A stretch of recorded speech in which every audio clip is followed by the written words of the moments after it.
నమస్తే, welcome to Telugu రాజ్యం. ఈరోజు మనతో పాటు ఉన్నారు సీనియర్ అనలిస్ట్ భరద్వాజ్ గారు. వారితో మాట్లాడేద్దాం.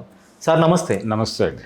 సార్ మొన్న మోదీ గారు అయితే హైదరాబాద్ వచ్చిన సందర్భంగా తనికెళ్ల బర్నీ గారు, ప్రముఖ సినీ నటులు, క్యారెక్టర్ ఆర్టిస్ట్, ఆయన అయితే వెళ్ళి మోదీ గారిని కలవటం జరిగింది. ఆయన చేతిని పట్టుకున్నాను, ముద్దెట్టుకున్నాను, నా జన్మ ధన్యం, నేను రాముణ్ణి కృష్ణుణ్ణి చూడలేదు, ఆదిశంకరుణ్ణి అలానే వివేకానందుని చూడలేదు, కానీ వాళ్ళందరి అంశాలతో కలిగి ఉన్న మోదీ గారిని నేను కలిశాను, నా జన్మ సార్థకం అయింది అనే తరహాలో మాట్లాడారు. అవును.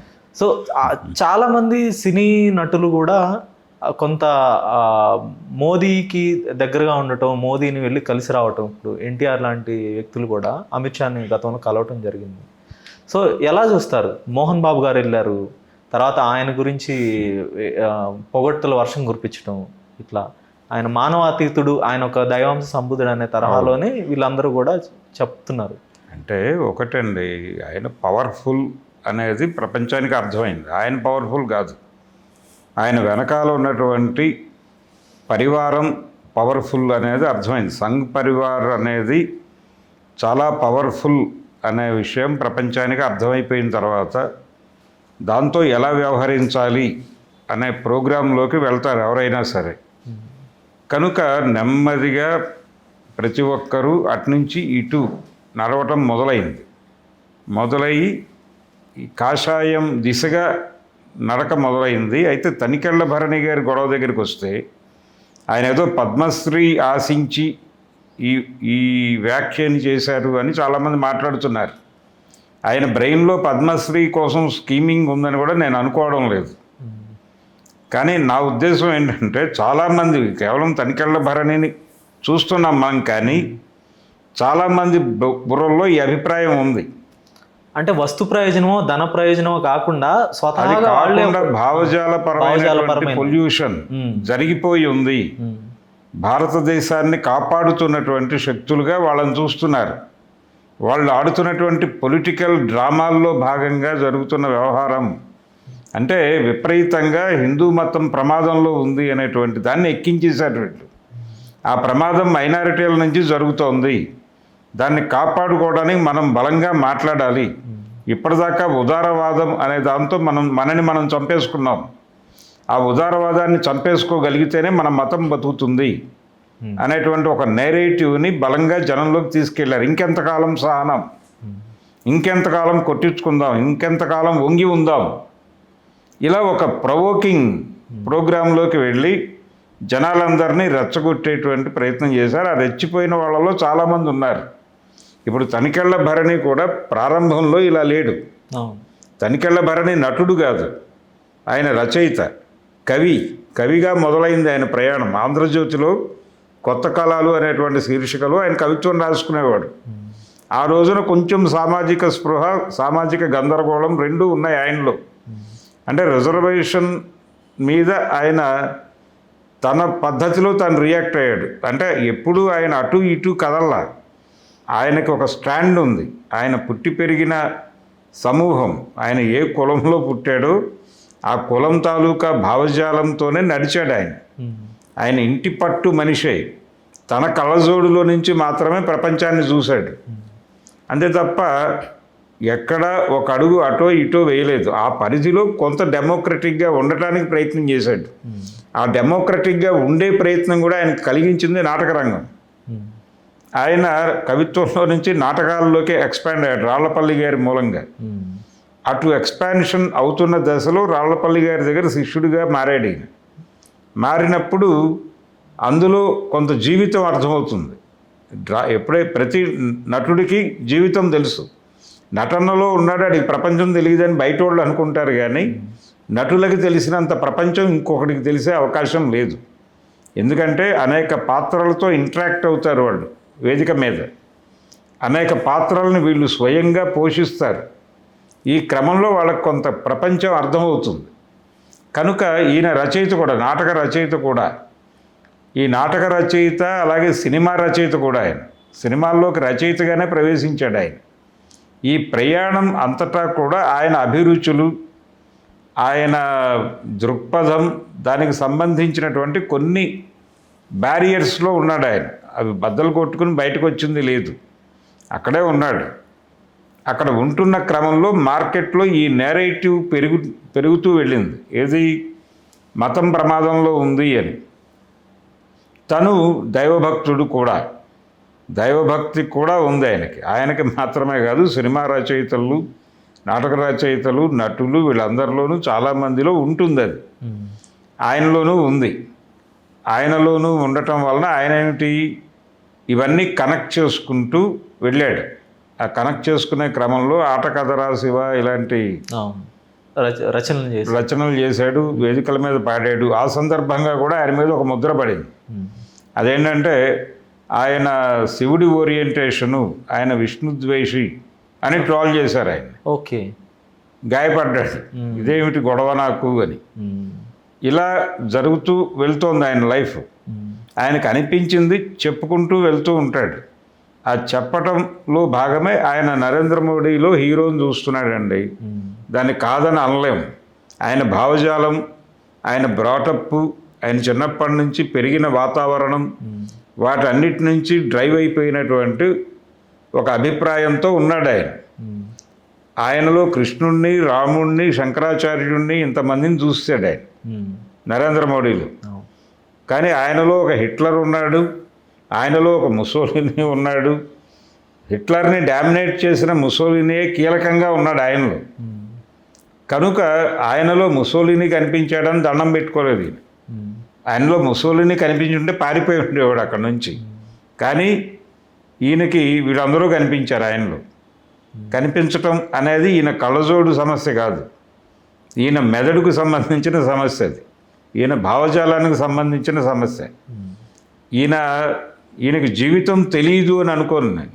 జీవితం తెలుసు, కానీ ఆ ఎమోషన్తో క్యారీ అయ్యాడు ఆయన. ఆ ఎమోషన్తో క్యారీ అవ్వటం వలన చాలామందికి ఆర్ఎస్ఎస్ అంటే ఒక సాఫ్ట్ కార్నర్ ఉంటుంది. వాళ్ళు అంటే నక్సలైట్లు, ఆర్ఎస్ఎస్ అనేటువంటి రెండు పదాలను తీసుకొచ్చి ఒక ఫక్తు బ్రాహ్మణ జీవితంలో ఉన్నవాడి ముందు పెడితే, వీళ్ళిద్దరిలో ఎవరు ప్రమాదకరం అంటే నక్సలైట్లు ప్రమాదకరం అంటే వీళ్ళు కొంచెం పర్లేదు అంటాడు. ఆ నేరేటివ్ వాళ్ళ బ్రెయిన్స్లో అలా ఉంది స్థిరంగా.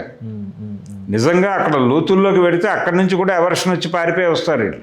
ఇదంతా కమ్యూనిటీ యొక్క ఇన్ఫ్లుయెన్స్, వాళ్ళు పుట్టిన కమ్యూనిటీ, వాళ్ళ వాతావరణం ఎక్కువగా ఆ ఇన్ఫ్లుయెన్స్లో ఉన్నాడు ఆయన. ఉండాలని అనుకుంటున్నాడు, ఆ పరిధిని అది అనుకుంటున్నాడు ఆయన. ఆ పరిధిని ఆయనే చెప్పుకున్నాడు 100 సార్లు బయట. ఆ చెప్పుకున్న మనిషికి ఆయన అలా కనిపించాడు. దాన్ని ఆయన ఏదో ముందుగా నేను కమ్యూనిస్టుని, నేను ఈ దళితవాదం పట్ల దీని పట్ల నాకు ఇలాంటి అభిప్రాయాలు ఉన్నాయి అని ఎన్నడూ మాట్లాడినవాడు కాదు ఆయన.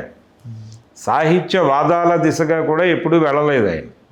కానీ శ్రీశ్రీ గారి మహాప్రస్థానాన్ని చిన్న పుస్తకంగా వచ్చేసి అందరికీ డొనేట్ చేశాడు ఆయన. అది ఉంది. అంటే శ్రీశ్రీ ఎక్కడ కనెక్ట్ అయ్యాడు ఆయనకి అంటే వారు బ్రాహ్మలే, వీరు బ్రాహ్మలే, అక్కడ కనెక్ట్ అయి ఉండొచ్చు. ఒక కవిగా శ్రీశ్రీని కొలిచే వాళ్ళందరూ కమ్యూనిస్ట్ ఐడియాలజీతో కనెక్ట్ అయి ఉండాలని రూల్ ఏం లేదు. కాబట్టి శ్రీశ్రీ లోపలే 100 తప్పులు ఉన్నాయి. శ్రీశ్రీ గారు చాలా పెడసరంగా మాట్లాడిన మాటలు చాలా తర్వాత కాలంలో విమర్శకు వచ్చినాయి. ఆయన కసాయిబులు అని మాట్లాడటం. అలాగే నాకు తెలిసి 2 మాలవాళ్ళు ఉన్నారండి. ఒకళ్ళు సినీ మాలోళ్ళు, 2 డ్రా మాలోళ్ళు లాంటి వ్యాఖ్యలు చేసున్నాడు ఆయన జీవితంలో. అంటే ఆయన జోవియల్గా మాట్లాడాడు, కానీ ఒక సమూహం గురించి మాట్లాడుతున్నాం. ఆ సమూహం విక్టిమ్ సమూహం. అవును, ఆ విక్టిమ్ సమూహాన్ని మనం ఈ వ్యాఖ్యల ద్వారా విక్టిమైజ్ చేస్తున్నాము అనే కాన్షియస్నెస్ లేదు ఆయన. స్పృహ లేదు. ఆ స్పృహ లేకుండా మాట్లాడేసినటువంటి వేగ్ స్టేట్మెంట్లు అవి. వేగ్ స్టేట్మెంట్లు అయినంత మాత్రాన్ని ఆయన వదిలిపెట్టాలా? ఇలాంటి ఆయన ఆదర్శంగా తీసుకునే వాళ్ళు ఎంతమంది ఉన్నారు? చాలా మంది ఉన్నారు. కాబట్టి దాని మీద ఒక సీరియస్ అటాక్ జరగాలి. శ్రీశ్రీ మీద కూడా జరిగింది, అది జరుగుతోంది. అలాగే భరణి సాహిత్యం మీద కూడా క్రిటికల్ అప్రోచ్ ఉంది జనాలకి. ఆయన రాసినటువంటి ఒక కవితలో రిజర్వేషన్ సిస్టమ్ వలన బ్రాహ్మణులు చాలా సఫర్ అవుతున్నారు అనేది ఎస్టాబ్లిష్ చేస్తాడు ఆయన. ఇది ఎక్కడి నుంచి వచ్చింది ఈ భావం అంటే అక్కడి నుంచి పుట్టింది. ఆయన బ్రాటప్ నుంచి ఆయన ఎదుగుతూ ఆయనకు అర్థమైన ప్రపంచం. దాన్ని బద్దలు కొట్టుకోవాలి అని ఆయన అనుకోలేదు ఎప్పుడు. ఓకే. 1970లు 80లు ఈ సమయంలో ఎక్కువగా రైటర్స్ కానీ అలాగే మూవీ ఆర్టిస్టులు క్రియేటివ్ థింకర్స్ మీద ఒక ఈ ఈ ప్రోగ్రెసివ్ థింకింగ్ యొక్క ఇన్ఫ్లుయెన్స్ ఎక్కువగా ఉండేది. అంటే అభ్యుదయ భావజాలము విప్లవ భావజాలము ఉండేదని మనం అనుకుంటున్నాం. అది ఇన్ఫ్లుయెన్స్ కాదు, అది దాంతో కనెక్ట్ అయ్యారు అంతే. వాళ్ళ లైఫ్లో ఉన్న సఫరింగ్స్లో నుంచి కనెక్ట్ అయ్యారు, కానీ దాంతో రూట్స్లోకి వెళ్ళి ట్రావెల్ అయిన వాళ్ళు చాలా తక్కువ మంది.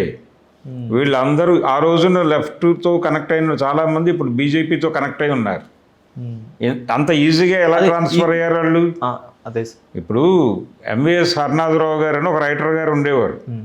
ఆయన చాలా ప్రోగ్రెసివ్ సాహిత్యమే రాశారు. వారి సోదరుడు వారు కూడా అటువైపే ఉండేవాడు, లెఫ్ట్ లిటరేచరే చదివేవాడు, అదే రాసేవాడు. ఆయన పోకూరు బాబురావు గారి సినిమాలకు రచయితగా పనిచేశాడు.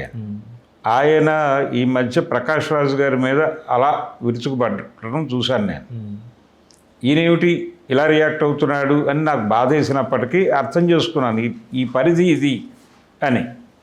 కాబట్టి ఆ పరిధిని అర్థం చేసుకోవాలి. ఆయన పరిధి నుంచి ఆయన మీద దాడి చేసి ఆయన దూరం కొట్టడం కన్నా కూడా కుదిరితే ఆయనకు అర్థం చేయించే ప్రయత్నం చేయటం మంచిది. అర్థం చేసుకుంటారు అంటే ప్రస్తుతం ఆయన ఉన్న కండిషన్లో ఆయనకేం అవసరం లేదు. రెండోది, ఆయన ఏదో పదవుల కోసం పాకులాడుతూ ఇన్ని పొగిడాడని కూడా నేను అనుకోవడం లేదు. పదవులు కాదు, బిరుదులు కాదు, పద్మశ్రీ కోసం పాకులాట అనేది కన్ఫర్మ్ చేసింది ప్రపంచం. పద్మశ్రీ కోసం కాదు, ఆయన నిజంగానే ఆయనలో భావజాలమే ఆ దిశగా ఆయనకు నిజంగానే పరమేశ్వరుడు కనిపించాడు ఆయనలో. ఆయనకు శంకరాచార్యుడు, కృష్ణుడు, రాముడు ఇలా 100 మంది కనిపించి ఉండొచ్చు. సోషల్ మీడియాలో చూస్తే చాలా మంది ఇప్పుడు ఆయన హిందుత్వవాదులు కూడా ఇదంతా చాలా అతిశయంగా ఉంది కదా, ఒక మనిషిని ఒక ప్రధానమంత్రిని అంతమంది దేవుళ్ళతో పోల్చాల్సిన అవసరం ఏంటి అని అడుగుతున్నారు. ఇందిరాగాంధీ గారిని అపర కాళిక అన్నారు కదా. ఏది పాకిస్తాన్ యుద్ధం రోజుల్లో హిందుత్వవాదులే ఆవిడ అపరకాళిక అన్నారు కదా. వాళ్ళందరినీ లోపలేసింది ఆవిడ. కానీ దాన్ని ఒక ఉపమానం లాగా నాడు భావించారు, కానీ ఇప్పుడు జరుగుతున్నది చూస్తే లిటరల్ మీనింగ్ వచ్చేలాగే చెప్పినట్టుగా అర్థం అవునండి. ఆయన మెదడులో నుంచి ఆయనలో కృష్ణుడు, రాముడు అందరూ కనిపించారు. ఇప్పుడు ఆయన ఏమీ ప్రపంచాన్ని ఒక ప్రోగ్రాం తీసుకుని నడుస్తున్న వ్యక్తి ఏం కాదు. ఆయనకు అనిపించినవేవో మాట్లాడుకుంటూ పోతున్నాడు. ఆయన వేదిక మీద శివపురాణం చెప్తేనేమో విష్ణుమూర్తికి వ్యతిరేకమా నువ్వు అని దాడి చేశాం కానీ మనమే. ఆయన అంటే ఏది మాట్లాడినా ట్రోల్ అవుతుంది అనే భయంతో ఆయన ఈ మధ్యకాలంలో ఇంటర్వ్యూలు ఇవ్వడానికి కూడా భయపడుతున్నాడు. అంటే ఆయన సినిమా పరిశ్రమకి సంబంధించి మాట్లాడినవి కూడా ట్రోల్ అయినాయి. అంటే తనకు అనిపించినవి మాట్లాడే ప్రయత్నం చేశాడు ఆయన. ఆ ప్రయత్నంలో కొంతమంది గాయపడ్డారు అక్కడ కూడా.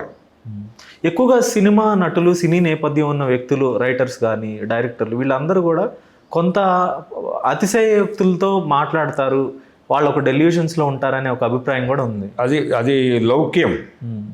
ఎవరితోనూ వివాదం లేకుండా ఉండాలి అనేటువంటి లౌక్యంలో భాగంగా వాళ్ళ పర్సనల్ ఒపీనియన్స్ లోపల నొక్కేసి బయటకి నవ్వుతూ పొగుడుతూ మాట్లాడతారు. కానీ వాళ్ళ ఇన్నర్ టోన్ వేరే ఉంటుంది, ఇన్నర్ ప్రోగ్రామ్ వేరే ఉంటుంది. మొత్తం క్యాలిక్యులేటెడ్గానే ఉంటుంది, చాలా క్యాలిక్యులేటెడ్గా ఉంటారు. లౌక్యం అంటారు దాన్ని.